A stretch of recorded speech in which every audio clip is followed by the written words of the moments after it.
Pregame.com.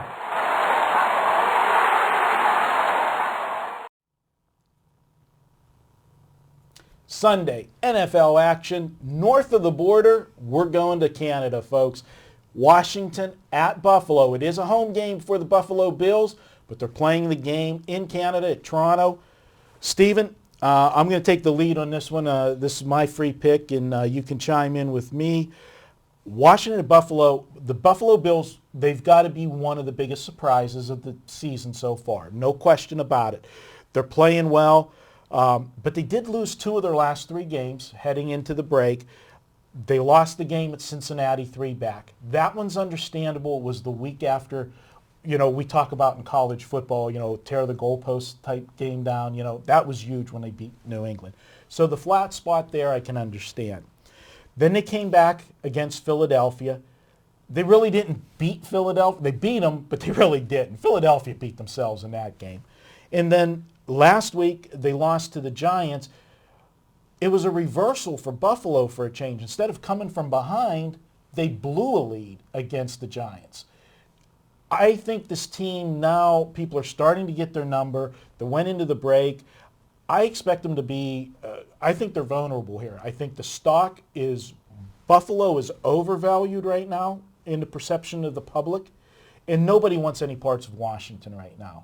Washington, they switched quarterbacks. You went from Grossman to Beck. Beck really didn't do any better last week. He lost to, Cam Newton, the rookie phenom at Carolina. I don't think anybody wants Washington. That's when I want them. I think Washington goes in here. Their defense has played good all year. Washington. I think they can contain Buffalo enough to stay in this game, and if Beck just drives the bus but doesn't make any mistakes, I think they can win this game outright. Well, that's what Shanahan's hoping by making the quarterback switch, because I think Grossman is more of a downfield passer, more of an attacker than Beck, but he's too turnover prone. Problem with Washington is, and I agree with you, I think their defense is good. Not great, but good. It's injuries on offense.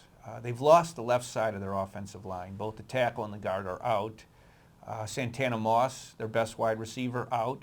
Tim Hightower, arguably their best running back, is out. I actually think Ryan Terrain is their best running back, but he didn't do anything last week, so he's going to be the main guy. Let's see what he can do. Here's something interesting. Do you know who the least sacked quarterback is in the NFL this year? Tell me. Ryan Fitzpatrick. He's only been sacked 6 times, and which is amazing. An amazing plus for Chan Gailey because he does not have a good offensive line. Buffalo's offensive line isn't very good, but he's got a nice scheme there where Fitzpatrick gets the ball off fast. Yeah. His runners, his wide receivers, they run those those quick hitch type things, and they've got that really down well. So you may have something to work with Washington. It's something where you may want to wait because the public may come in on Buffalo coming off the bye. We know that bye teams, though, haven't done that well, but maybe in Buffalo's case it'll help. And Washington, 2 straight losses, a lot of injuries. I like your thinking. I think, though, you need to wait because earlier at a couple places I actually saw 7s on this game. I guess since we're shooting this on Thursday, since that it's come down. So maybe the wise guys are thinking like you, fellow wise guy, that this comes up, we're going to grab it. Right. I like him, and you made the mention about the Washington and the running game didn't work last week. But really, once they had the 3 turnovers and they fell behind to Carolina, the running game is right. Gone. So they still had 92 yards last week rushing, and they really had to ban the running game in the second half because they were playing catch-up against Carolina. I think Washington does get the running game going against Buffalo. It looks like Williams, their nose tackle, who's very good for Buffalo, will not be playing again. And Buffalo traditionally weak against the run. Weak. Last 3 games, they gave up 171 yards on the ground to Cincinnati. They gave up 174 to Philadelphia and 122 to the Giants. Yeah. 3 touchdowns. Didn't Bradshaw get 3 touchdowns in that game? It's a situation that I think Buffalo's ripe for the picking. We talk about it all the time when we say value.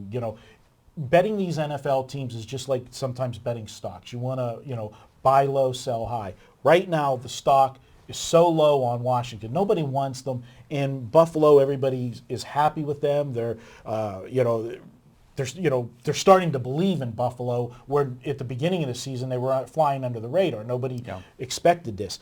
I'm going to go with Washington. I'm going to call for the outright upset here. I'm going to take Washington 23-20. We're getting 6 points, but I agree with Steven. It's worth waiting till later in the week and see if this line gets pushed up to 6.5 or 7. Of course, 7 being the magic number there as the public gets involved closer to game time. Even if this line drops to 5.5 or even down to 5, we really didn't lose that much because 5's a dead number in the NFL. So it's worth the risk to sit and wait till later to get the best number. This is the kind of number, Marco, where I think it's going to be all over the board. You know, it could, you really could have some number fluctuation on this game. So you really got to check your outs and things. Absolutely. Just like we tell the wives when they go shopping, look for the best price. But did they listen? But, what can we say? My wife watches. I got to stop. All right, guys. He's Steven Nova. I'm Marco D'Angelo. There you have it. Free pick Washington. We're going to be back. One more NFL game. Oh, my God. Tim Tebow and the Denver Broncos. He picked this one. He'll be back with his pick. I'll talk about it. Detroit at Denver.